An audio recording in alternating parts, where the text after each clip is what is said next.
Hey guys, in this video I will show you how to add WhatsApp to Google Business Profile. Alright, let's begin. First, go to Google and search for Google My Business. Click on Manage this business profile and then View Profile next to your business. Once inside, click Edit Profile. In the pop-up, select the Contact tab.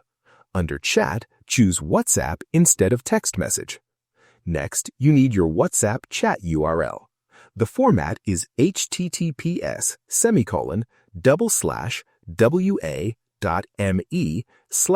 followed by your phone number. After entering, click Save. Google will verify if it's a valid WhatsApp link. Once saved, your WhatsApp will be added to your Google Business Profile, allowing customers to message you directly. So that's basically how you can add WhatsApp to Google Business Profile.